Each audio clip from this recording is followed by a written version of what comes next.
ॐ भद्रं कर्णेभिः शृणुयाम देवाः भद्रं पश्येमाक्षभिर्यजत्राः स्थिरैरङ्गैः स्तुष्टुवागुंसस्तनूभिः व्यशेम देवहितं यदायुः स्वस्ति न इन्द्रो वृद्धश्रवाः स्वस्ति नः पूषा विश्ववेदाः स्वस्ति नस्तार्क्ष्यो अरिष्टनेमिः स्वस्ति नो बृहस्पतिर्दधातु ॐ शान्तिः शान्तिः शान्तिः हरिः ॐ।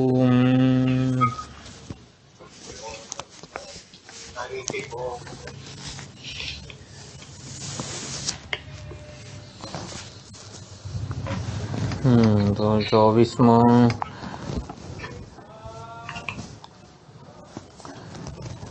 એક નામરૂપને અપાયેલી સત્યતાનું નામ અભિમાન અથવા તો તાદાત્મ્ય છે. કેમ કે લોખંડનો ગોળો એ અગ્નિ સાથે તાદાત્મ્યપન્ન થાય ત્યારે આગનો ગોળો બની જાય. તાદાત્મ્ય બે સમાન સત્તામાં રહેલા વસ્તુઓનું, પદાર્થોનું, વ્યક્તિઓનું થાય. બે સમાન સત્તામાં રહેલા હોય. હું સ્વપ્નમાં લોટરી જીતી ગયો હોઉં 1 કરોડ રૂપિયા અને જાગ્રતમાં હું કરોડપતિ છું એ અભિમાન ના કરી શકું. એટલે તાદાત્મ્ય માટે બે સમાન સત્તામાં હોવું જરૂરી છે. તો એવી જ રીતે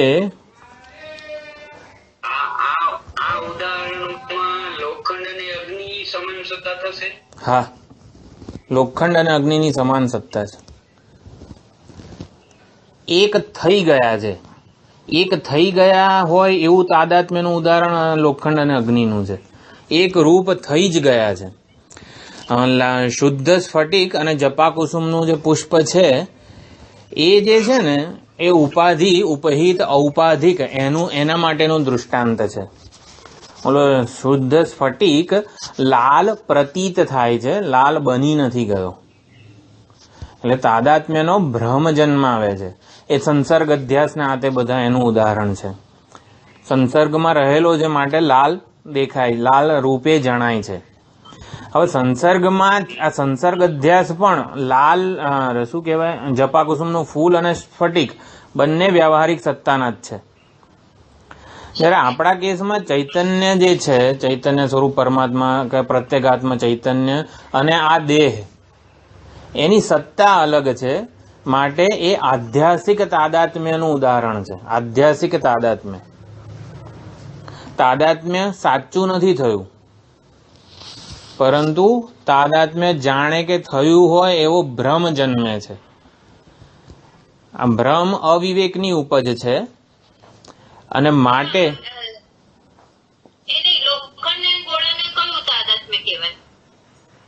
સહજ એટલે એક જ સત્તામાં રહેલું છે. એ લોકો બની જાય છે એવા. અને આ આધ્યાસિક તાદાત્મ્ય અધ્યાસ આવો શબ્દ વાપરવામાં આવે છે, અથવા તો આધ્યાસિક તાદાત્મ્ય. એટલે અવિદ્યાને લીધે આત્માનો, પ્રત્યેગાત્મા એટલે ચૈતન્યનો અવિદ્યા સાથેનો સંગ, અવિદ્યા સાથે તાદાત્મ્ય થયું, અવિદ્યા નામની ઉપાધિથી એ ઉપહિત થયો. એ અવિદ્યા સાથેનું તાદાત્મ્ય પણ અવિદ્યા કલ્પિત જ છે. અવિદ્યાએ કરીને જ આત્માનું અવિદ્યા સાથે તાદાત્મ્ય થયું છે. એટલે કે હકીકતમાં થયું નથી એવો ભ્રમ જન્મે છે. હું સુખી દુઃખી નથી, પરંતુ સુખી દુઃખી જાણે કે હોઉં એવો ભ્રમ જન્મે છે. હું સુખી પ્રતીત થતો હોઉં ત્યારે પણ સુખી નથી. એટલે અંતઃકરણના જેટલા પણ ધર્મો મારામાં પ્રતીત થાય છે, પ્રતીતિ કાળે જ મારામાં નથી. પ્રતીતિ સિવાય તો છે જ નહીં, પણ પ્રતીતિ કાળે પણ મારામાં નથી. છતાં પણ કેમ હું મને પોતાને શરીર, ઇન્દ્રિય, મન, બુદ્ધિ આ કાર્યકરણ સંઘાત રૂપે જ ઓળખાવું છું? તો દેહાધ્યાસ એટલો દ્રઢ થયેલો છે. એટલે દેહરૂપી ઓળખાણ મારી જે છે, હું ઋષિ છું, હું આ કાર્યકરણ ઉપાધિ છું, એમાંથી અનેક પ્રકારની અનુકૂળતાઓ મને મળે છે. મારી ઓળખાણમાંથી મને સુખ, શાંતિ, સલામતી, સિક્યોરિટી, પીસ અને હેપીનેસ મળે છે એવું મેં માની લીધેલું છે. એટલે એ માન્યતાઓને દૂર કરવા માટે વિવેકરૂપી બુદ્ધિની જરૂર છે, વિવેકરૂપી બળની જરૂર છે. કેનોપનિષદમાં અને મુંડકોપનિષદમાં આવે છે, નાયમ આત્મા બલહીનેન લભ્ય, પછી આત્મના વિંદતે વીર્યમ.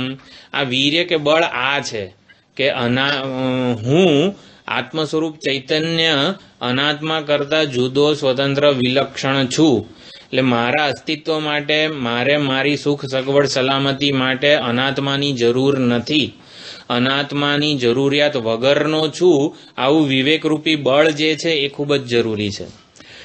એટલે આત્મનાત્મ વિવેક જ મુખ્ય સાધના છે. અને પછી એના પછીનું સ્ટેપ છે અનાત્માનું જુદું અસ્તિત્વ મારા મુજ આત્મ સ્વરૂપ કરતા નથી. અનાત્મા આત્મા પર થયેલી કલ્પના જ છે. અલંકાર શું છે? સુવર્ણ પર થયેલી કલ્પના છે. પહેલા વિવેક કરવામાં આવે કે સુવર્ણ કારણ છે, અલંકાર કાર્ય છે. અલંકાર આગંતુક છે, સુવર્ણ શાશ્વત છે, નિત્ય છે. આવી રીતે પહેલા વિવેક કરવામાં આવે કે સુવર્ણ જુદું છે, અલંકાર જુદા છે. પછી શું છે? સુવર્ણ અલંકાર જે છે એ સુવર્ણ પરનો અધ્યારોપ છે. અને આ રીતે સુવર્ણને અદ્વિતીય પુરવાર કરવાનું છે. આપણો વેદાંતનું પ્રયોજન શું છે? ચૈતન્યની અદ્વિતીયતા. ચૈતન્ય સિવાય કંઈ નથી, એને અદ્વિતીયતા કહેવાય. બ્રહ્મ સિવાય બીજું કંઈ નથી. શ્લોકાર્ધેન પ્રવક્ષ્યામિ યદુક્તમ ગ્રંથકોટિભિઃ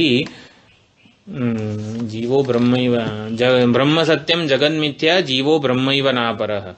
બ્રહ્મ સત્યમ, બ્રહ્મ એકમાત્ર સત્ય તત્વ છે, અદ્વિતીય તત્વ છે. જગન મિથ્યા, જગત મિથ્યા છે. એટલે ઇઝ ઇક્વલ ટુ એનો મિનિંગ શું? બ્રહ્મ સત્ય છે. આજ સવારે ક્લાસમાં આવ્યું એ પ્રમાણે જગત મિથ્યા છે. એટલે નામ રૂપ અંશ જે છે અલંકારનો એ મિથ્યા છે. અલંકાર મિથ્યા છે એટલે શું? અલંકારનું મિથ્યાપણું ક્યાં જઈને અટકે છે? નામ અને રૂપ જે આગંતુક છે, જે હકીકતમાં નામ અને રૂપનું કોઈ વજન નથી. 5 તોલા સોનું હોય તો અલંકાર પણ 5 તોલા જ થાય. એટલે નામ અને રૂપ અંશ જે છે એ મિથ્યા છે. તત્વની દ્રષ્ટિએ બ્રહ્મ જ સત્ય છે અને જીવ અને બ્રહ્મ એક જ છે. તો દેહાભિમાન ઓછું થાય એના માટે આત્મનાત્મ વિવેક છે. તો શરૂઆતમાં આટલું આપણે શ્રવણ કરીએ છીએ, આ કરીએ છીએ, સેવા ભક્તિ કર્મયોગ બધું કરીએ છીએ, તો આ દેહાભિમાન એમનું એમ ટસ ને મસ હું મારી પ્રત્યેક ઓળખાણ જાગ્રતની આ ઉપાધિ રૂપે જ આપું છું. એ જરા પણ ઓછી થઈ હોય ને એવું તો મને લાગતું જ નથી. તો એના માટે શું કરવાનું કે એનો એક જ ઉપાય છે, કન્ટિન્યુઅસ શ્રવણ કરવાનું. આપણે વિચારોનું ભાથું આપણા મન બુદ્ધિને આપતા રહીએ. અને પછી જેમ ઈશાવાસ્ય ઉપનિષદમાં આપણે કર્મ અને ઉપાસનાનો સમુચ્ચયની વાત આવી હતી એ પ્રમાણે ઉપાસના એટલે માનસિક ચિંતન. એટલે કે ઈશ્વર ત્યાં આ તત્પદ શોધન ખૂબ જ મહત્વનું થાય છે કે ઈશ્વરની ભક્તિ, ઈશ્વર ચિંતન વગેરે કરીએ. ઈશ્વરની આજ્ઞા સમજીને આપણે આપણા કર્તવ્ય કર્મ કરીએ. ઈશ્વર પ્રીત્યર્થે આપણા કર્તવ્ય કર્મ કરીએ. ઈશ્વરની પ્રસન્નતા માટે કરીએ. કોઈક પરિચ્છિન્ન વ્યક્તિ વસ્તુ પરિસ્થિતિની સ્વતંત્રતા પ્રસન્નતા માટે નહીં, પરંતુ જે સર્વવ્યાપક છે, સર્વનું ઉપાદાન કારણ છે એવા પરમાત્માને પ્રસન્ન થાય, સમષ્ટિની સેવા થઈ રહી છે એવા અભિગમથી જ્યારે કરીએ તો શું થાય કે આ દેહ મારો છે. એટલે કે આ દેહ જે કર્મ કરશે ને એનું ફળ મને જ મળવું જોઈએ. એ જે સંકુચિત ભાવનાથી થતું હોય એ ધીમે ધીમે ઓછું થાય કે આ દેહ ઈશ્વરનો છે, આ દેહ ઈશ્વર માટે છે. અત્યારે શું છે? હું આ દેહ છું અને આ દેહ મારા માટે છે અને આ દેહ દ્વારા થતી બધી ક્રિયાઓનું ફળ મને એકલાને મળવું જોઈએ, સંકુચિત ભાવના. એના બદલે આ દેહનું ઈશ્વર અર્પણ કરી નાખીએ કે લાડુ મને બહુ ભાવતો હોય, બહુ એના વગર રહી ના, કોઈ ક્યાંક જમણવારમાં લાડુ જોઈને હું ગાંડો થતો હોઉં તો એ લાડુનું ઈશ્વર અર્પણ કરવાનું. એટલે શું કે ઈશ્વરનો જે ઈશ્વર માટે છે, ઈશ્વરના પ્રસાદ રૂપે છે, આવું જ્યારે વિચારીએ ત્યારે પહેલો જે મમત્વનો આઘાત હતો એ ઓછો થઈ જાય. એવી જ રીતે આ દેહ ઈશ્વરનો છે, ઈશ્વર માટે છે, ઈશ્વરથી ચાલે છે, ઈશ્વર જ એને ચલાવે છે. એટલે દેહ દ્વારા થતી બધી ક્રિયાઓનું પણ અભિમાન ઓછું થાય ધીમે ધીમે. આ તત્પદ શોધન છે. लड्डू बंद करो अभी। हाँ बहुत તો આવી રીતે એક નામરૂપને, એક દેહને, એક કાર્યકરણ સંઘાતને અપાયેલી સત્યતા ધીમે ધીમે ઓછી થશે. એટલે મારા વિશેનો અભિપ્રાય હું અનેકમાંનો એક છું, નામરૂપની અપાયેલી સત્યતા જેમ જેમ ઓછી થશે એમ એમ સમષ્ટિ સાથેનું ઐક્ય પ્રસ્થાપિત થતું જશે. એટલે તરંગ પોતાના એક નામરૂપને સત્યતા ઓછી આપે તો એનું જળ સાથે તાદાત્મ્ય થઈ જાય. એટલે કે જળ સ્વરૂપ છે જ માટે તાદાત્મ્ય થશે. આપણને કોઈ કહે કે અભેદ ચિંતન કે આ મય્યેવ સકલમ જાતમ મયી સર્વમ પ્રતિષ્ઠિતમ, આ બધું અહંકાર વધારનારું નથી. મારામાંથી બધાનો જન્મ થયો છે, મારામાં બધું લીન પામશે. આવી બધી વિચારણા કેવું આમ બહુ આમ ઉચ્છૃંખલ કે ઉદ્ધતાઈ જેવું લાગે. હું બધાનું ઉપાદાન કારણ છું, હું બધાનું અધિષ્ઠાન છું. તો કે આ વસ્તુ શાસ્ત્ર સંમત છે. પછી તર્કસંગત પણ છે. આ વસ્તુ શાસ્ત્ર સંમત પણ છે અને તર્કસંગત પણ છે, અને પછી વિદ્વાનોનો અનુભવ પણ છે. આ એટલે આ કોઈ કપોળ કલ્પિત વસ્તુ નથી, એ વાસ્તવિકતા છે અને માટે એ અહંકાર વધારનારું નથી. એટલે કે હું રાજા છું અથવા તો હું આ ફેક્ટરી ગમે તે વટવા અને જીઆઈડીસીમાં જઉં અને કહી દઉં આ ફેક્ટરીનો હું માલિક છું, તો પછી એ ફેક્ટરીનો માલિક મને દંડો જ મારે ને, તું શેનો માલિક થઈ ગયો? હું સર્વ જગતનું અધિષ્ઠાન છું, માલિક છું, ઉપાદાન કારણ છું એવું કહી દઈએ તો ઈશ્વર પછી દંડો ના મારે? તું ક્યાંથી માલિક થયો? ત્યાં ક્યાં કશું જન્માયું છે? તો કે પરિચ્છિન્ન વ્યક્તિ, ઓલો જે ફેક્ટરીનો માલિક છે ને એ પરિચ્છિન્ન છે અને માટે એ મારાથી તો જુદો જ રહેવાનો છે. જ્યારે હું ઈશ્વર છું અથવા તો ઈશ્વરનું અભેદ ભાવે ચિંતન, એટલે કે હું બ્રહ્મ છું, ચૈતન્ય સ્વરૂપ છું, એ કેવું છે? એ કે હું અમદાવાદી છું એ મારી એક વ્યષ્ટિ ઓળખાણ છે. અમદાવાદી છું, બોપલવાસી છું, અને હું ભારતીય છું. હવે હું ભારતીય છું એ જે ઓળખાણ છે મારી, એ હું અમદાવાદી છું એ ઓળખાણની વિરોધી છે ખરી? એટલે એ વિરોધી નથી. તો એવી જ રીતે આ હું મય્યેવ સકલમ જાતમ વગેરે જે કંઈ છે એ ઓળખાણ છે મારી, એ આ શરીર દ્વારા થતી બધી ઓળખાણનું વિરોધી નથી. આપણને એવું લાગે છે કે વિરોધી છે. એટલે સમષ્ટિમાં ભળી જવાની, હું હિરણ્યગર્ભ છું વગેરે જે ઉપાસનાઓ પણ હતી કહેવામાં આવેલી છે, એ આ જ દ્રષ્ટિકોણથી કહેવામાં આવેલી છે કે હું અમદાવાદી જ છું એટલે વ્યષ્ટિનું તાદાત્મ્ય જે છે એને સત્ય માનીને બધા મારો વ્યવહાર કર્યા કરું, એમાંથી છૂટું. એટલે દેહાભિમાન, કર્તૃત્વ અને વિષયાસક્તિ, આ જે ત્રણ પ્રતિબંધ છે એમાંથી દૂર કરવા માટે પણ આ તત્પદ શોધન છે. ઈશ્વરની ભક્તિ ખૂબ જ અગત્યની છે. એટલે દેહ સ્વસ્થ રહે, સગવડતા વાળો રહે એટલું એને મહત્વ આપીને દેહની કોઈ પણ ઓળખાણમાં, દેહ એટલે ઉપાધિની કોઈ પણ ઓળખાણમાં હું મારી સુખ શાંતિ સલામતી ના જોઉં, ત્યારે પછી આ તદપદનું જે શોધનનું જે વિઝન છે, સમષ્ટિની દ્રષ્ટિ પ્રાપ્ત થાય. હું ભારતીય છું એના માટે મારે શું કરવું પડે? એટલે ભારતીય છું જ એ હકીકત જ છે, અને હું અમદાવાદી છું એ હકીકતને અપાયેલી સત્યતા જ હું ભારતીય છું એનાથી મને જુદી રાખે છે. એટલે જેટલા અંશે હું એ સત્યતાને, વાસ્તવિકતાને ઓળખું એટલા અંશે વ્યષ્ટિ તાદાત્મ્ય ઓછું થાય.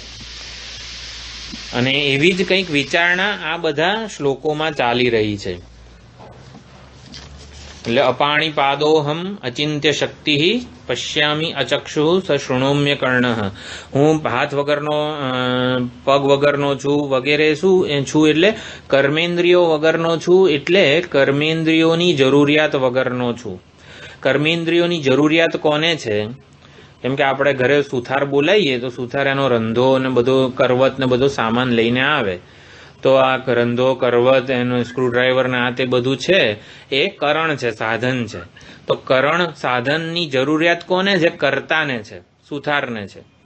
એટલે એ અલ્પ પરિચ્છિન્ન સીમિત મર્યાદિત એવો કર્તા અલ્પ પરિચ્છિન્ન સીમિત મર્યાદિત એવા સાધનોથી કર્મ કરે છે. કર્તા કરણની મદદથી કર્મ કરે છે, એટલે કર્મેન્દ્રિયોની મદદથી કર્મ કરે છે. એટલે અલ્પ જે છે, કર્તા, કર્મ, કરણ વગેરે બધા કારકોનો ભેદ જ્યાં રહેલો છે એ હંમેશા અલ્પ જ રહેવાનું છે. અલ્પને જ આ બધી જરૂરિયાત રહેવાની છે.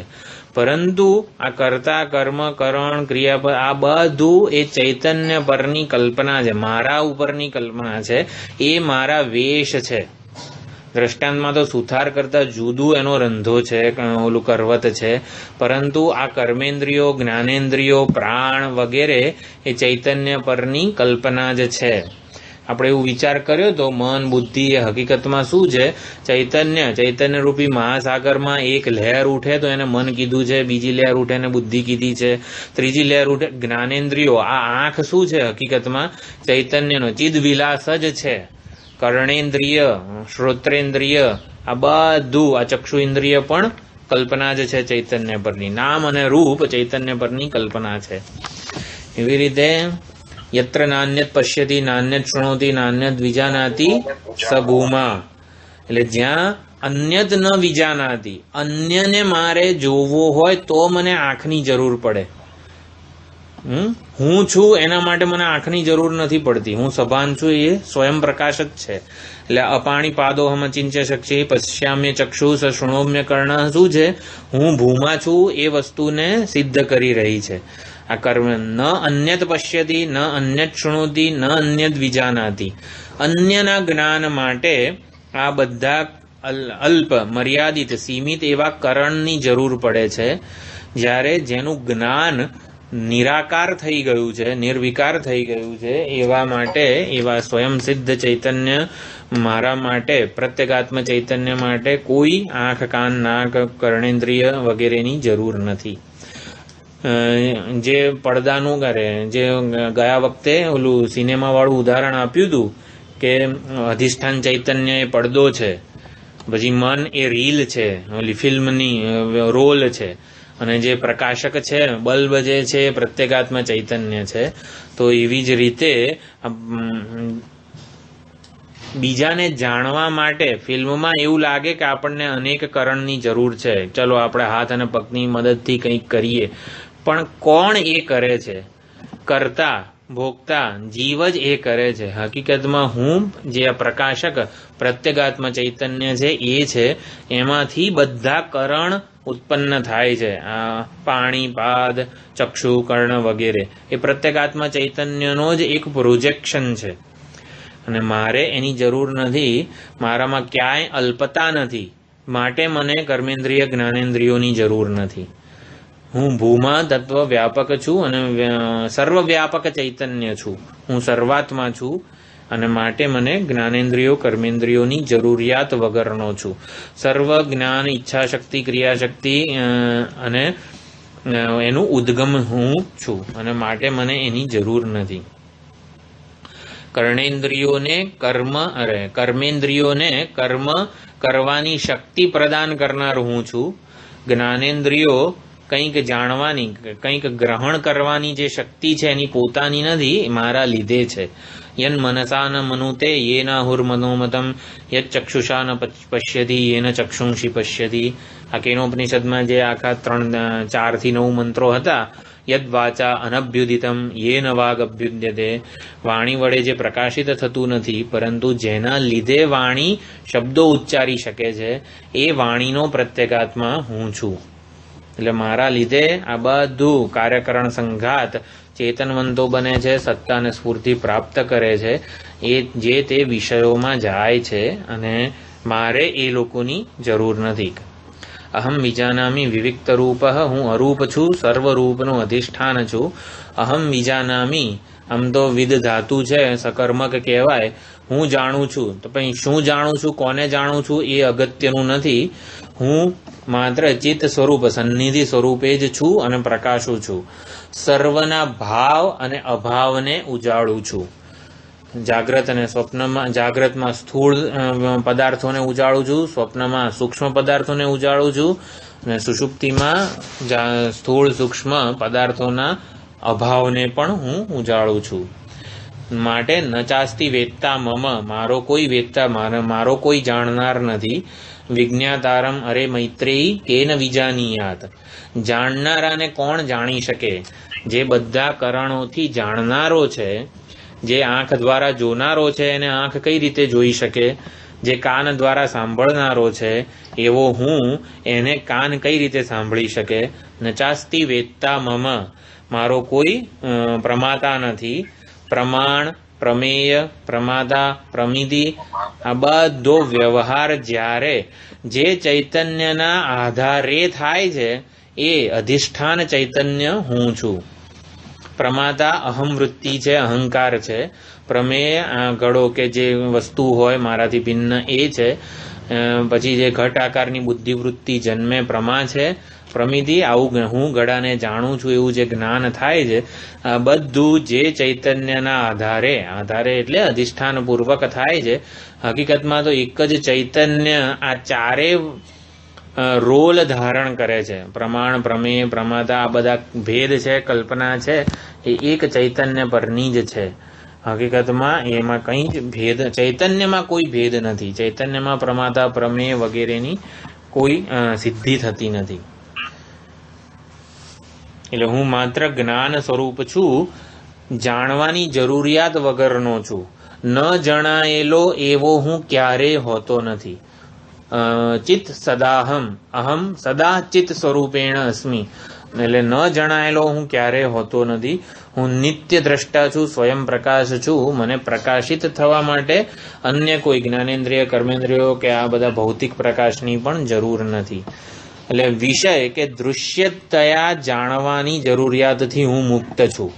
અહમ વિજાનામી અને પછી નચાસ્તિ વેત્તા મમ ચિત્ત સદાહમ એટલે વિષયતયા જાણવાની જરૂરિયાતથી હું મુક્ત છું. હું સ્વતઃ સિદ્ધ છું. આ જેટલા પણ પદાર્થો છે પુસ્તક વગેરે, ઇદમ, આ ઇદમ એની જાતે પોતાનું અસ્તિત્વ સિદ્ધ નથી કરતું. ઇદમ ઘટનું અસ્તિત્વ એને જાણનારા ઉપર આધારિત છે, અહમ વૃત્તિ ઉપર. એટલે ઇદમ બધી જ વૃત્તિઓ જે છે એ અહમ વૃત્તિ ઉપર આશ્રિત છે. અહમ વૃત્તિ, અહંકાર જે છે, અહમ વિજાનામી કરીને જે પ્રમાતા છે એ પોતે પ્રમેયને ક્યારે જાણી શકે? જ્યારે એ મુજ પ્રત્યેગાત્મ ચૈતન્ય વડે એનલાઇવન્ડ એટલે કે ચેતનવંતો બનેલો હોય. એ મારી પાસેથી ઉછીનું ચેતન લઈને એવો જગતમાં દાવો કરે છે કે હું જાણું છું. હકીકતમાં હું જાણું છું એ અહમવૃત્તિનું અભિમાન જ છે. હમણાં જ એટલે એ સ્વયં એની જાતે જાણતી નથી. અહમવૃત્તિ કે અહંકાર પ્રમાતા એ મારા લીધે જ જાણે છે. એટલે ઇદમને પ્રકાશિત કરનાર કોણ છે? અહમવૃત્તિ છે. અને અહમવૃત્તિને ઉજાળનાર કોણ છે? હું ચિન્માત્ર પ્રત્યેગાત્મ ચૈતન્ય છું. એટલે મુજ પ્રત્યેગાત્મ ચૈતન્યને વિષય થયા જાણવાનો નથી. અને માટે અહમ ચિત્ત સદા એવું કીધું છે. નચાસ્તિ વેત્તા મમ ચિત્ત સદાહમ. બધાના ભાવ અને અભાવની નોંધ લેનાર હું છું.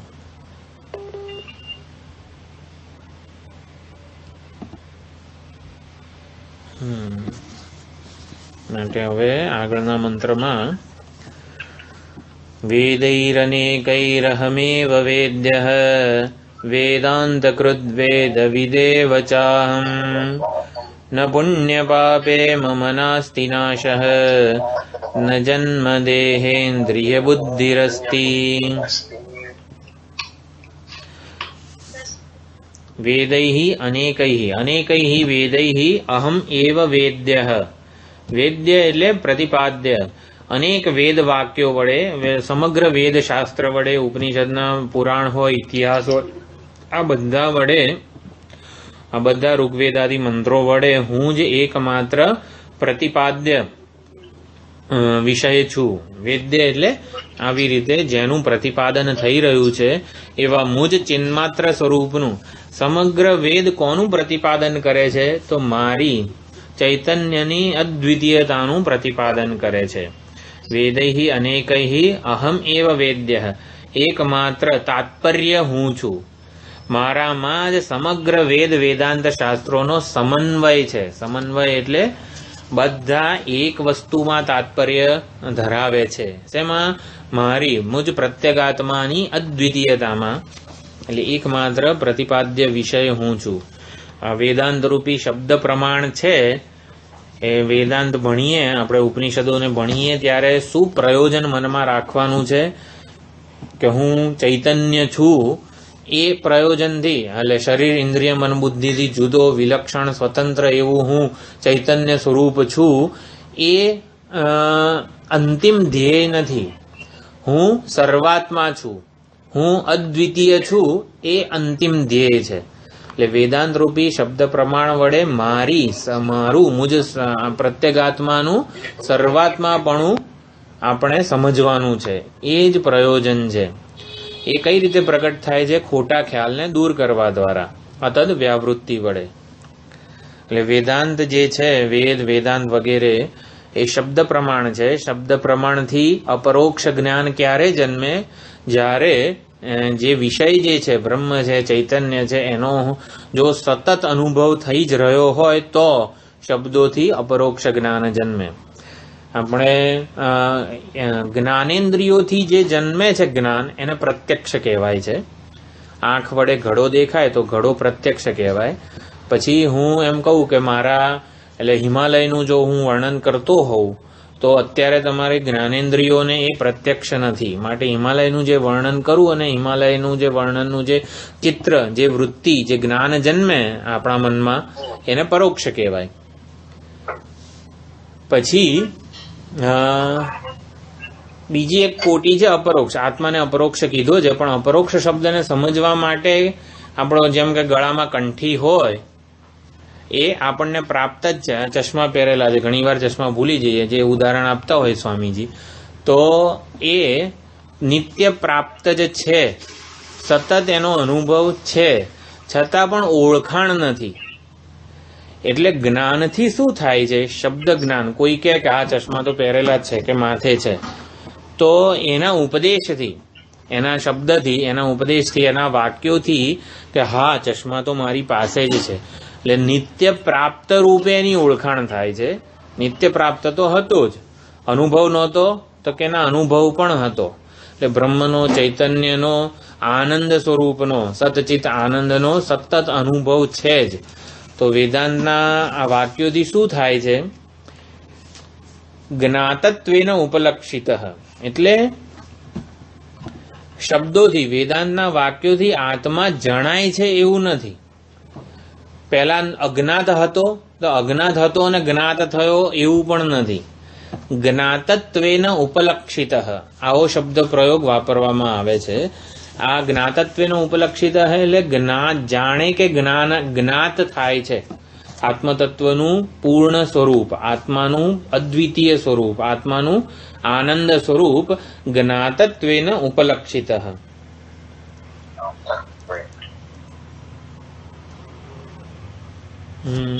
એ નિવૃત્તિ આત્મા મોહસ્ય જ્ઞાતત્વેન ઉપલક્ષિત. નૈષ્કર્મ્ય સિદ્ધિનો જ આ શ્લોક છે. આત્મ વિષયક મોહની નિવૃત્તિ થાય છે. શબ્દ પ્રમાણ કે વેદાંત વાક્યોથી શું થાય છે? આત્મ વિષયક મોહ એટલે વિપરીત ભાવના. આ દેહાધ્યાસને વિપરીત ભાવના કહેવાય છે. તો આત્મા વિશેના ખોટા ખ્યાલ કે ભ્રમની માન્યતાઓની નિવૃત્તિ થાય છે શબ્દ પ્રમાણથી. કે જેને તું બહાર શોધી રહ્યો છે, જે ચશ્માને બહાર શોધી રહ્યો છે, બહાર બધે ખાનામાં, કબાટમાં શોધી રહ્યા છીએ, એ તારી બહાર ક્યાંય નથી, એ તો તારા માથા ઉપર જ છે કે તને પ્રાપ્ત જ છે. તો શબ્દથી પ્રાપ્તની જ પ્રાપ્ત રૂપે ઓળખાણ થાય છે, એટલે જ્ઞાત થાય છે. જ્ઞાતત્વેન ઉપલક્ષિત. હવે જ્ઞાત એટલે શબ્દ પ્રમાણથી આત્માનું આનંદ સ્વરૂપ કે અદ્વિતીય સ્વરૂપ જ્ઞાત થાય છે. જ્ઞાત થાય છે એવું પણ શબ્દ પ્રયોગ નથી વાપરવાનો. જ્ઞાતત્વેન ઉપલક્ષિત એવું કીધું છે. નિવૃત્તિ આત્મા મોહસ્ય, આત્મા વિષયક મોહની નિવૃત્તિ જ્ઞાતત્વેન ઉપલક્ષિત. આવી રીતે જ્ઞાત સ્વરૂપ રૂપે ઉપલક્ષિત કરવામાં આવે છે. એટલે હકીકતમાં શું કરે છે વેદાંત શાસ્ત્ર? અતદની વ્યાવૃત્તિ જ કરે છે. જે હું નથી નેતિ નેતિ કરે છે. જે હું નથી એને જ મારામાંથી બાદ કરે છે, એનો મારામાંથી બાદ કરે છે. વેદૈ અનેકૈ અહમ એવ વેદ્ય. આ બધા વેદ શાસ્ત્રોનું તાત્પર્ય કહો, સમન્વય કહો કે શેમાં નિષ્ઠ છે, તો મારા ચૈતન્ય સ્વરૂપમાં જ નિષ્ઠ છે. એટલે ઘણીવાર વેદમાં બધા શાસ્ત્રોમાં સાંખ્યો કંઈક કહેતા હોય, બીજા બધા અનેક મતના અવલંબીઓ જુદી જુદી રીતે સત્યનું પ્રતિપાદન કરે છે. એટલે આપણને એવું લાગે કે આ પ્રકૃતિ અને પુરુષનું વર્ણન ગણિકમાં આવે, એટલે ચૈતન્ય સ્વરૂપ પુરુષ છે. પછી ગણિકમાં ચૈતન્ય બ્રહ્મ વગેરે શબ્દો વાપરવામાં આવે, ગણિકમાં અવસ્થાત્રય વિવેક કરવામાં આવે, ગણિકમાં તત્પદ તમપદ શોધન કરવામાં આવે, ગણિકમાં આ ઉપાદાન કારણનો વિવેક, ઉપાદાન જેમ કે મય્યેવ સકલમ જાતમ મયી સર્વમ પ્રતિષ્ઠિતમ, પછી થોડી વારમાં અધિષ્ઠાન અધ્યારોપ વગેરે બધા શબ્દો વાપરવામાં આવે, પંચકોશ વિવેક છે આ બધું. એટલે તાત્પર્ય શું છે તો કે મારી અદ્વિતીયતા, ચૈતન્યમાં પ્રત્યેગાત્માનું અધિષ્ઠાન ચૈતન્ય સાથે એક અદ્વિતીયતા જ પુરવાર કરવી છે. વેદૈહિ અનેકૈહિ અહમ એવ વેદ્ય પ્રતિપાદ્ય, મુજ ચૈતન્ય સ્વરૂપની અદ્વિતીયતા એ જ આ વેદાંતનો એકમાત્ર પ્રયોજન છે, તાત્પર્ય છે, સમન્વય છે. અનેક બધા કર્મોનું પણ નિરૂપણ છે, અનેક ઉપાસનાઓનું સંભૂતિ અસંભૂતિ, કાર્ય બ્રહ્મની કારણ બ્રહ્મની ઉપાસનાઓનું પણ નિરૂપણ છે. તો જેટલી પણ ઉપાસના છે, જેટલી પણ સાધના છે, જીવની સાધના, ભક્તિ વગેરે, એ બધાનું એકમાત્ર તાત્પર્ય શું છે? જેટલી પણ સાધના છે એનું તાત્પર્ય શું છે? ત્વમપદ શોધન, અંતઃકરણની શુદ્ધિ જન્માવવી, એ જ એનું તાત્પર્ય છે. અંતઃકરણની શુદ્ધિ જન્મશે એટલે અંતઃકરણની શુદ્ધિ થશે, ત્વમપદ તત્પદ શોધન થશે, તો પછી સત્ય સ્વયં સિદ્ધ છે, સત્ય આપોઆપ પ્રગટ થાય છે. સત્યને સમજવા માટે આ બધું આપણા અંતઃકરણને તૈયાર કરવાની સાધના છે. આ બધું વેદૈહિ અનેકૈહિ અહમ એવ વેદ્ય, એટલે તત્વ એક જ છે, એને જ પામવા માટે જાણવા માટે આ બધો પ્રયત્ન છે. વેદાંતકૃત, પછી વેદવિત એવ ચ અહમ, અહમ વેદાંતકૃત, વેદાંતકૃત એટલે કૃત એટલે કરતા, કુંભકૃત, કુંભારને શું કહેવાય? કુંભકારઃ, કુંભમ કરોતિ ઇતિ કુંભકારઃ. તો કુંભકૃત, કૃત પ્રત્યય જેને કહેવાય કૃદંત, એવી રીતે વેદાંતકૃત, વેદાંતનો કર્તા કોણ છે? હું જ છું. એટલે પરમાત્મા જ આ વેદાંતનો કર્તા છે. વેદાંતનો અસ્ય મહતો ભૂતસ્ય નિશ્વસિતમ યત્તદ ઋગ્વેદ યજુર્વેદ સામવેદ અથર્વેદ એમ કરીને પરમાત્માના નિશ્વાસ રૂપે નિશ્વસિતમ એવું કીધું છે. સરળતાથી અનાયાસે જ વેદો પ્રગટ થયા છે પરમાત્માના નિશ્વાસ રૂપે, એટલે કે સરળતાથી, કોઈ પ્રકારનો આયાસ નથી આપણા શ્વાસ નિશ્વાસમાં, એ આપોઆપ અનાયાસે જ થતા રહે છે. એવી રીતે આ વેદાંતકૃત એટલે આ સરળતાથી અનાયાસે જ પરમાત્માએ પોતાના સ્વરૂપને પ્રગટ કર્યા છે વેદો સ્વરૂપે. પરમાત્માને જાણી કઈ રીતે શકાય? એટલા માટે પરમાત્માએ આ વેદોને પ્રગટ કરેલા છે. વેદોને પ્રગટ કરેલા છે એટલે વેદ એ ઓપરેશનલ મેન્યુઅલ છે આ જગતરૂપી યંત્રને સમજવા માટેનું. આ જગત જોડે વ્યવહાર સંવાદિત થાય આપણો, એના માટે જગતને સમજી શકીએ.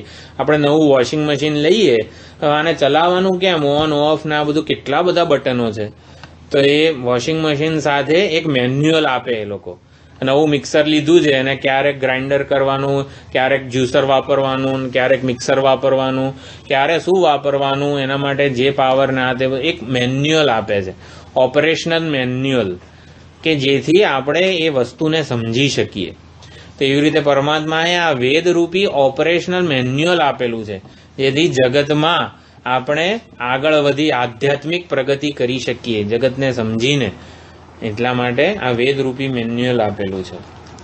પછી આપણને તો શું સમજણ પડે આમાં? તો બધું ઓપરેશનલ મેન્યુઅલમાં કંઈ સમજણ ના પડે આપણને, આ કી કઈ છે ને આ કંઈ, કે કોમ્પ્યુટર આપીએ અને પછી થોડુંક ગાઈડ આપી દઈએ કે આનાથી કોમ્પ્યુટર શીખી જજો, તો એનાથી આપણને ના આવડે, આપણને કોઈક સમજાવનારે જોઈએ. તો એના માટે પરમાત્માએ જ આ ગુરુ, એટલે શાસ્ત્રનું રૂપ પણ પરમાત્મા ધારણ કરે છે, અને આપણામાં જિજ્ઞાસા પણ પરમાત્મા જ જન્માવે છે, અને જિજ્ઞાસાને સંતોષવા માટે ગુરુ રૂપે પણ પરમાત્મા સ્વયં જ અવતાર ધારણ કરે છે, કે જેથી એ સમજાવે. તો ગુરુ પરંપરાનું પણ અહીંયા આવી રીતે વેદાંતકૃત આપણે શાસ્ત્રો પોતે જ રિવીલ થતા હોય છે ગુરુના માધ્યમ દ્વારા. પરમાત્મા ગુરુ રૂપે અવતરીને ઉપદેશ આપે છે. તો પછી હા ચાલો,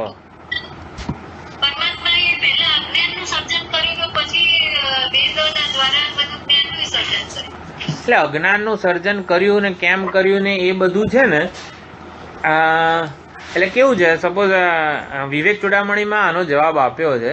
શિષ્ય પૂછે છે, કો નામ બંધ કથમેશ આગત કથમ પ્રતિષ્ઠ કથમ વિમોક્ષ કોસાવનાત્મા પરમઃ કાત્મા તયોર વિવેક કથમે તદુચ્યતામ, કે ભગવાન આપની શરણમાં છું, ગુરુજી મને સમજાવો આ બંધન શું છે. અને પછી એટલે ત્યારે કોઈ એવો ઉત્તર આપે છે ગુરુજી કે ક્યાંક આગ લાગ્યું હોય આપણા ઘરમાં, તો આપણે બહાર ઊભા, આ કોણે આગ લગાડી, કઈ રીતે આગ લાગી, કેમ લાગી, કંઈક થયું તો શું થયું, પહેલા આગના કારણની ચર્ચા કરો, પછી આપણે જે કરવાનું હશે એ કરો. એટલે આગ ભાઈ લાગેલી છે અત્યારે, કોના જ લાગીને, કેમ લાગીને, કેવી રીતે લાગીને, એ ચર્ચા પડતી મૂકો. પહેલા એ કેમ લાગીને પહેલા એને બુઝાવો. એટલે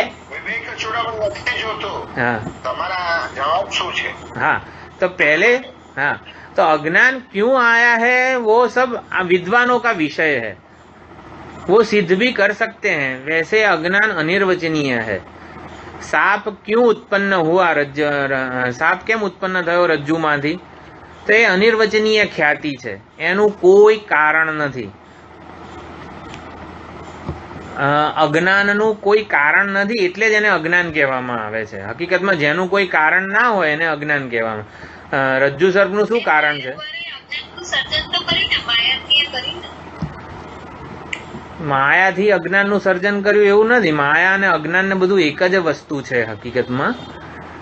તમે જુઓ છો ને માટે અજ્ઞાન છે. સાપ કેમ છે? દોરીમાં તો છે નહીં, તો કેમ છે? કેમ જન્મ્યો?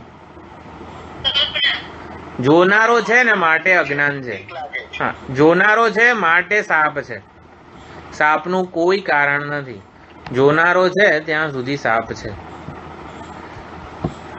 બરોબર. આપણે કેનોપનિષદમાં ઓલું બાળકનું ઉદાહરણ જોયું હતું કે સ્કૂલેથી આવ્યો, મમ્મી બહુ ભૂખ લાગી છે, બહુ ભૂખ, કઈ જલ્દી બનાવી દે. એટલે મમ્મી કાર્ટૂન ચાલુ કરીને કંઈક બનાવવા જાય છે નાસ્તો. એટલે અડધો કલાકનું કાર્ટૂન પૂરું થઈ ગયું. ઓલો એટલો બધો ભૂખ્યો થયો હતો તો એની ભૂખ ક્યાં ગઈ અડધો કલાક સુધી? મમ્મી અડધો કલાક રહીને પછી કંઈક ગરમ ગરમ નાસ્તો બનાવીને લાવી. તો અડધો કલાક સુધી એ આખા દિવસનો ભૂખ્યો જ હતો, સાચું હતું, એની ભૂખ સાચી હતી, એ કંઈ એમને એમ નહોતી. પણ આપણે 3 કલાકનું પિક્ચર જોઈએ તો ક્યાં ભૂખ ને તરસ ને બધું ક્યાં જતું રહે છે? ભૂખ ક્યાં છે, કેમ છે, ક્યારે છે? ભૂખને જાણનારો છે ત્યાં સુધી ભૂખ છે. લાડુને જાણનારો છે ત્યાં સુધી લાડુ છે. મારી થાળીમાં લાડુ છે માટે હું લાડુને જાણું છું એવું નથી. હા, એટલે આને આ બધી વિચારણા આવશે ઓલા બૌદ્ધ, સૌત્રાંતિક, વૈભાષિક બધા જે મત છે ને એનામાં, કે બહારની પદાર્થ વગર જ મને એટલે હું એ પ્રકારની વૃત્તિ જોડે જ વ્યવહાર કરતો હોઉં છું. એટલે વ્યવહાર અજ્ઞાન કલ્પિત છે. ટૂંકમાં વ્યવહાર કરનારો જે છે ને, આ ભૂખને જાણનારો કોણ હતો? અહંકાર હતો. એ પોતે જ મિથ્યા છે, માટે ભૂખનું સાચું અસ્તિત્વ નથી. આપણને એમ કહી દે કે ઘડો મિથ્યા છે, જગત મિથ્યા છે, એટલે શું? આ ઘડો કે જગતને જે જાણનારો છે, જગત જોડે જે વ્યવહાર કરનારો છે, એ પોતે મિથ્યા છે. બચારી જગતની વસ્તુઓ તો સુંદર જ છે. આ ઘડો કહો કે આ જેટલી બધી જગત જે છે એ બધું અત્યંત સુંદર જ છે, ઈશ્વર સૃષ્ટિ જ છે. જગત મિથ્યા છે એવું કહીને જગત સાથે તિરસ્કાર નથી કરતા. જગત જોડે જે વ્યવહાર કરનારો છે એ અહંકાર કલ્પિત છે ને, એ લક્ષ્યાર્થ છે, એ સમજવાનું છે. એટલે વ્યવહાર નહીં પણ વ્યવહાર કરનારો જે છે, કર્તા, ભોગતા, એ પોતે કલ્પિત વસ્તુ છે. સાપ જેટલો કલ્પિત છે ને એટલો જ આ અહંકાર કલ્પિત છે. એને સાચું માનીએ છીએ ને એટલે આ વ્યવહાર ને જગત ને બધું સાચું લાગે છે. એટલે વેદાંતકૃત પરમાત્મા. પછી વેદવિદ અહમ એવ ચ. એટલે તો પછી આ ગુરુના માર્ગદર્શન હેઠળ શાસ્ત્રો જ્યારે ભણીએ, શ્રવણ મનન નિધિધ્યાસન કરીએ, શાસ્ત્રના તાત્પર્યને પામીએ, ત્યારે પછી વેદવિદ, આ જિજ્ઞાસુ સાધક જે છે એ વેદવિદ, જે વેદાંતના તાત્પર્ય અને વેદાંતને સમજનારો જે છે એ પણ પરમાત્મા કરતા જુદો નથી. દ્વા, સુપર્ણા, સયુજા, સખાયા વગેરે એવી રીતે બે એક જીવાત્મા અને એક પરમાત્મા એવું નથી હકીકતમાં. પરમાત્મા પોતે જ શિવ થકી જીવ થયો અનેક રસ લેવાને, એ રસ લેવામાં પોતાના રસને ભૂલી ગયો. પોતાના રસને ભૂલી ગયો માટે લાડુના રસને માણવાની જરૂરિયાત ઊભી થઈ. એ પોતાના રસને આપણે સમજીએ ખાલી, એને માણવાનોય નથી, અનુભવવાનોય નથી, ચાખવાનોય નથી, એની નોંધ લેવાની છે ખાલી. પણ અનુભવાતો જ નથી ને આત્માનો આનંદ કઈ રીતે અનુભવાય?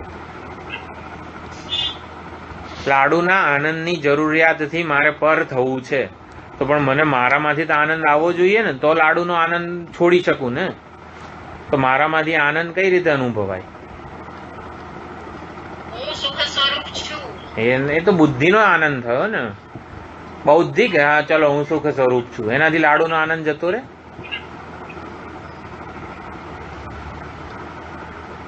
આત્માના આનંદને પ્રગટ કરવો હોય તો શું કરવું પડે? સુખ શાંતિ ને સલામતીની પૂર્ણતા મારામાં છે. એ બૌદ્ધિક વિચાર થયો. અત્યારે લાગે છે હું આનંદ સ્વરૂપ છું?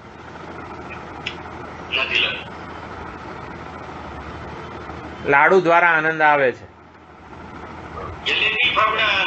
આનંદ આવે છે. હા, એટલે જલેબી ફાફડાથી જ લાડુથી જે આનંદ આવે છે ને, એ હકીકતમાં કોને આવે છે? હા મારો છે. એ એક બૌદ્ધિક વિચાર છે. એ બૌદ્ધિક વિચાર છે.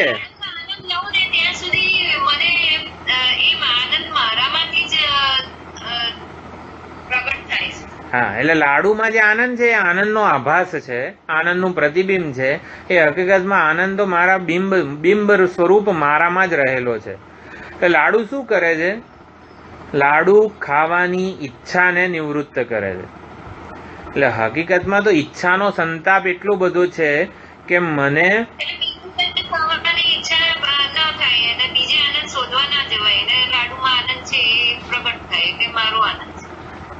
એટલે લાડુની ઈચ્છા હતી એ જ મને મારા બિંબ સ્વરૂપ આનંદથી દૂર રાખે છે. એટલે લાડુની ઈચ્છા સંતોષાઈ એટલા માટે બિંબ સ્વરૂપ આનંદ પ્રગટ થયો, જે મને એવું લાગ્યું કે લાડુમાંથી આવ્યો. એટલે લાડુ, આજે લાડુ ખાઓ, કાલે ફૂલવડી ખાઓ, પરમ દિવસે સમોસા ખાઓ, એટલે પ્રગટ થાય થતો રહે આત્માનો આનંદ. ના, એવું ના હોય. હા, પ્રગટ થતો નથી તો શું કરવાનું? લાગતું કેમ નથી કે હું આમ રસગુલ્લા જેવો રસ આનંદ રસથી તરબતર છું? અમે જોઈ ના શકાય એટલે. જો લાડુની ઈચ્છાથી નિવૃત્ત થવું છે, લાડુની ઈચ્છાથી નિવૃત્ત થવા માટે એક લૌકિક ઉપાય શું છે કે ભાઈ લાડુ ખાઓ. અને લાડુની ઈચ્છામાંથી નિવૃત્ત થવું હોય તો એક સાત્વિક ઉપાય શું છે? લાડુની વહેંચણી કરો. જેટલા અંશે દાતા કોન્ટ્રીબ્યુટર બનીશું, લાડુની વહેંચણી કરો. કોન્ટ્રીબ્યુટર બનીશું એટલા અંશે આત્માનો આનંદ પ્રગટ થશે. હું આનંદની વહેંચણી કરવા માટે સર્જાયેલો છું. આનંદ પ્રાપ્ત કરવાનો નથી, મારે આનંદની વહેંચણી કરવાની છે. સમષ્ટિની સેવા, ભક્તિ, આ બધી વસ્તુઓ આત્માના જ બિંબભૂત આનંદને અનુભવના સ્તરે લાવવા માટે છે. જેટલી બી આ ઈશ્વરની બધી સાધનાઓ છે, ઈશ્વર ભક્તિ કો, નામ સ્મરણ, જપ, સંકીર્તન, કર્મયોગ વગેરે જે કંઈ પણ છે, એ મારા બિંબરૂપ આનંદને વ્યવહારમાં અભિવ્યક્ત કરું. એ મારો જે સચ્ચિત આનંદ સ્વરૂપ છે ને, એ પારમાર્થિક સ્વરૂપ છે. પારમાર્થિક સત્તામાં મારો આનંદ છે. એને મારે વ્યવહારિક સ્તરે લાવવો હોય તો શું કરવું પડે? આ સાત્વિક અંતઃકરણ દ્વારા એ પ્રગટ થાય.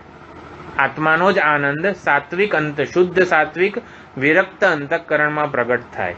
તો એક તો અંતઃકરણ શુદ્ધ સાત્વિક વિરક્ત બનાવવું પડે.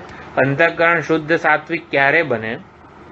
એકવાર તો બુદ્ધિથી નક્કી જ કરવાનું, કર્મયોગ અને ભક્તિ યોગથી બને. એટલે કોન્ટ્રીબ્યુટર કહો, દાતા કહો, પૂજ્ય સ્વામીજીની ભાષામાં આનંદની વહેંચણી કરવા લાગુ. ત્યારે જ આ એટલે આના માટે આ થાય. એટલે જિજ્ઞાસુ If you want to be happy, then make others happy. Happy. TN Vasuni. If you want to be happy then make others happy TN Vasuni. by contributing. By contribution. એટલે હું દાતાનો રોલ સ્વીકારું, ઉપભોક્તામાંથી હું દાતા બનું, કન્ઝ્યુમરમાંથી કોન્ટ્રીબ્યુટર બનું. એ જ ત્વંપદ શોધન છે. અને આપણો આવો પ્રયત્ન જોઈને પરમાત્મા પોતે પોતાના સ્વરૂપનું ઉદ્ઘાટન કરશે. યમે વૈશ વૃણુતે તેન લભ્ય તસ્યૈષ આત્મા વિવૃણુતે તનું સ્વામ. એકવાર ખબર પડશે કે આ પ્રાપ્તની પ્રાપ્તિ માટે જ ઝંખી રહ્યો છે. આપણે જ્યાં સુધી ચશ્માને બહાર જ હોદતા રહીએ ત્યાં સુધી ચશ્મા કઈ રીતે કૃપા કરે આપણા ઉપર? એટલે અહીંયા જ છે, નિત્ય પ્રાપ્ત જ છે, પણ એ આનંદ કૃપા નથી કરતો. કેમ? કારણ કે અન્યત્ર શોધ્યા કરીએ છીએ. લાડુની ઈચ્છા દ્વારા હું લાડુની ઈચ્છામાંથી નિવૃત્ત થવા માંગુ છું. ઈચ્છાની નિવૃત્તિને ઝંખી રહ્યો છું હું. એ બુદ્ધિથી વિચારવાનું છે. મને લાડુ દ્વારા જોઈએ છે શું? ઈચ્છામાંથી નિવૃત્તિને ઝંખી રહ્યો છું. એ આપણે બૌદ્ધિક રીતે આમ ઠોસ નિર્ણય કરી જ લેવાનો કે હું ઈચ્છા પૂર્તિ નથી ઈચ્છતો, ઈચ્છાની નિવૃત્તિને જ ઈચ્છી રહ્યો છું. કે આ આઈસ્ક્રીમ ખાવાની, લાડુ ખાવાની ઈચ્છા જાય મારામાંથી, એટલે આઈસ્ક્રીમ ને નથી ઈચ્છતો, આઈસ્ક્રીમની ઈચ્છામાંથી નિવૃત્તિને ઈચ્છી રહ્યો છું. એટલે આવું બૌદ્ધિક બુદ્ધિથી એકદમ સ્પષ્ટ થઈ જાય ને પછી ખબર પડે. પછી એટલે હા ભાઈ ચશ્મા મારે બહાર તો નથી જ શોધવા, એવું એકવાર નક્કી થઈ જાય ને ત્યારે પછી હા ક્યાં છે, મારા ગજવામાં તો નથી ને, આમ ક્યાંક, એવી રીતે આપણે શોધવાનો પ્રારંભ કરીશું. એટલે બહિર્મુખતા એકવાર છૂટે ને તો અંતર્મુખતાના સંસ્કાર પછી અંતર્મુખતા મહત્વની લાગે. અંતર્મુખતા જે કહો, ઈશ્વરાભિમુખતા કહો, આત્માના આનંદને જાણવાની ઈચ્છાને અંતર્મુખતા, વિવિધિશા, જિજ્ઞાસા વગેરે બધું કીધું છે. તો એવી રીતે વેદવિદ અહમ એવ, એટલે હું જ આ જિજ્ઞાસુ સાધક પણ પરમાત્મા સ્વયં જ છે. શિવ થકી જીવ થયો એટલે અનેક પછી ભૂલી ગયો રસ લેવામાં. એટલે પરમાત્મા જ પોતાને જાણવા માટે મથી રહ્યા છે હકીકતમાં. અત્યારે સાધક જે છે બ્રહ્મવા ઇદમગ્ર આસીત તદાત્માનમેવા વેદ, એમાં બ્રહ્મનો અર્થ બ્રહ્મ વિવિધિષુ જિજ્ઞાસુ બ્રાહ્મણ કરેલો છે શંકરાચાર્યજીએ બૃહદારણ્યક ઉપનિષદમાં. એટલે પરમાત્મા જ પોતાને જાણવાનો પ્રયત્ન કરી રહ્યા છે. હા, એટલે વેદાંતકૃત વેદવિદ અહમ એવ ચ વેદ્ય. વેદો વડે હું જ જાણવા યોગ્ય છું, હું જ વેદ્ય છું. વેદને પ્રગટ કરનાર પણ હું છું, વેદોને જાણનારો પણ હું સ્વયં જ છું. એક અદ્વિતીય પૂર્ણ અખંડ પરમાત્મા જ હું છું.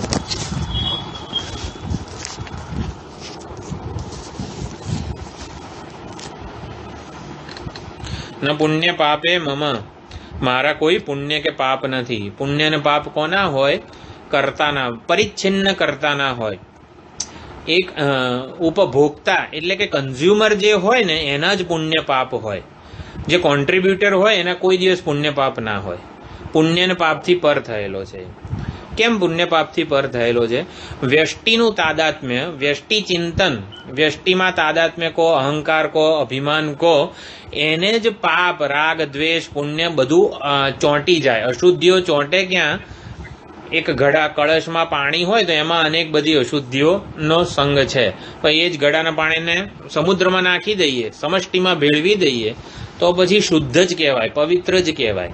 સમષ્ટિ ચિંતન જે છે, સમષ્ટિની સેવા, કોન્ટ્રીબ્યુટર જે છે, દાતા જે છે, ઈશ્વર પ્રીત્યર્થે જે કર્મો કરનારો છે, ઈશ્વરની આજ્ઞાથી કરનારો છે, ઈશ્વર માટે, ઈશ્વરની પ્રસન્નતા માટે કર્માધ્યક્ષ, કર્મફળ દાતા રૂપે ઈશ્વરને સ્વીકાર કરનારો છે. જે ફળ મળે એના ઉપર પોતાનો માલિકી ભાવ નથી રાખતો, મમત્વની ભાવનાથી જે મુક્ત છે, આવો જે છે એને પુણ્ય પાપ ના હોય. કોન્ટ્રીબ્યુટરને પુણ્ય પાપ નથી હોતા. એ જે કરે ને એ શેના માટે? આઉટ ઓફ જોય, આનંદમાંથી એના કર્મોની ઉત્પત્તિ છે. અને માટે પુણ્ય પાપ ક્યારે હોય? જ્યારે ઈચ્છામાંથી કોઈ કર્મનો જન્મ થતો હોય ને ત્યારે પુણ્ય પાપ હોય. જ્યારે મારે હું જે કંઈ પણ આ કર્તવ્ય કર્મ કરું છું એક સાચી સમજથી કરું છું, સમષ્ટિ સેવા જે છે મારો રોલ છે એવા અભિગમથી જ્યારે કરીએ તો પુણ્ય પાપ રાગ દ્વેષ કશું અશુદ્ધિઓ સ્પર્શી શકે નહીં. ન પુણ્ય પાપે વ્યષ્ટિના ખ્યાલમાં વ્યષ્ટિના તાદાત્મ્યમાં જ સર્વ પ્રકારની અશુદ્ધિઓ છે. સારું નરસું સાચું ખોટું શુદ્ધ અશુદ્ધ બધું વ્યષ્ટિ તાદાત્મ્યમાં જ છે. અલ્પ ઉપાધિને આ બધું લાગુ પડે છે, અહંકારને લાગુ પડે છે. સમષ્ટિમાં કોઈ ગુણ દોષ નથી. સમષ્ટિમાં સર્વત્ર સંવાદિતા છે. Everything is in order. Order કહે છે પૂજ્ય સ્વામીજી. સર્વત્ર સંવાદિતા છે. પરસ્પર ઉપકારક ભાવ જ છે. ઉપકાર્ય ઉપકારક ભાવ. હું કંઈક પ્રદાન કરું છું અને એના પરિણામે દેવો કે અધિદૈવ જે છે વસ્તુઓ બધી એ મને એમનો હિસ્સો આપે છે. એટલે સર્વત્ર પ્રદાન રહેલું છે સમષ્ટિમાં. એટલે પ્રદાન હોય એટલે મમ નાસ્તિ નાશઃ, મારો કોઈ નાશ પણ નથી. ન જન્મ દેહેન્દ્રિય બુદ્ધિરસ્તિ, આ દેહ ઇન્દ્રિય મન બુદ્ધિ વગેરે ઉપાધિનો જન્મ હોય. ષડ ભાવ વિકાર જે છે એ મર્યાદિત ઉપાધિના જ છે, તે હું નથી અને મારા પણ નથી. પ્રિય અને અપ્રિય છાંદોક્ય ઉપનિષદમાં છેલ્લે જ્યારે બ્રહ્માજીએ ચોથી વખત જ્યારે ઇન્દ્ર આવ્યો 101 વર્ષની તપશ્ચર્યા પૂર્ણ થઈ ત્યારે કીધું તું અશરીરમ વાવસંતમ ન પ્રિયા પ્રિયે સ્પૃશતઃ.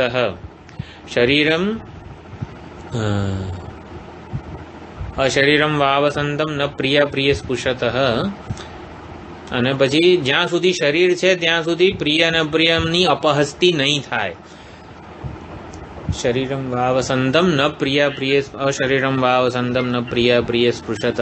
અને જે શરીરી છે, દેહ તાદાત્મ્ય ધરાવે છે, દેહને હું માને છે, એને કોઈ દિવસ પ્રિય અપ્રિય રાગદ્વેષમાંથી ક્યારેય મુક્તિ નહીં મળે. એટલે હું અશરીરી છું, ષડભાવ વિકાર વેદતા છું. મારા ષડભાવ વિકાર નથી કે ષડભાવ વિકાર મારામાં નથી. જન્મ દેહ ઇન્દ્રિય બુદ્ધિ આ બધું કશું જ મારું નથી, મારા નથી, તે હું નથી. જન્મ પછી અસ્થિ જાયતે વર્ધતે વિપરિણમતે અપક્ષીયતે વિનશ્યતિ, આ બધા વિકારો જેના છે તે હું નથી. હું જન્મ વગરનો ભૂખ વગરનો તરસ વગરનો છું. એટલે શું? ભૂખ અને તરસ જેના છે એ હું નથી. એટલે ભૂખ અને તરસ ક્યાંક છે. એટલે જ્યાં પ્રતીત થઈ રહ્યા છે ને એના કરતાં હું વિલક્ષણ છું, એનું અધિષ્ઠાન છું. અધિષ્ઠાન એટલે કે ભૂખ અને તરસ જેને લીધે પ્રતીત થાય છે એ પ્રકાશક હું છું. મારી હાજરીમાં ભૂખ અને તરસ, હું ભૂખ્યો કે તરસ્યો નથી, ભૂખ અને તરસને ઉજાળનાર છું. આવું બોલીને પાણી પીવું હોય તો પીવાનું. તરસની જરૂરિયાત, તરસ કોને છે? પ્રાણને કે શરીરને છે, પરંતુ એ હું નથી. ભૂખ અને તરસ વગરનો છું એટલે ભૂખ અને તરસ જેને છે એ હું નથી. ભૂખ અને તરસ પ્રાણની છે. જન્મ મૃત્યુ દેહના છે, ભૂખ તરસ પ્રાણ, શોક અને મોહ મન. ષડ ઉર્મી જે કીધી છે, ષડ એટલે ષડ વિકારો બીજા એ તો દેહના જ છે. ષડ વિકાર જે છે એ આ સ્થૂળ શરીરના છે. ષડ ઉર્મી કરીને વિવેક ચૂડામણીમાં હવે બધા શ્લોકો નિધિધ્યાસનના આવવાના છે શિબિરમાં.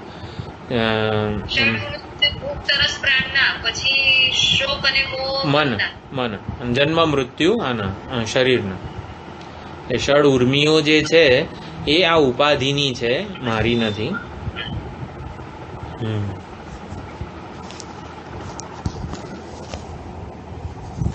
તો હવે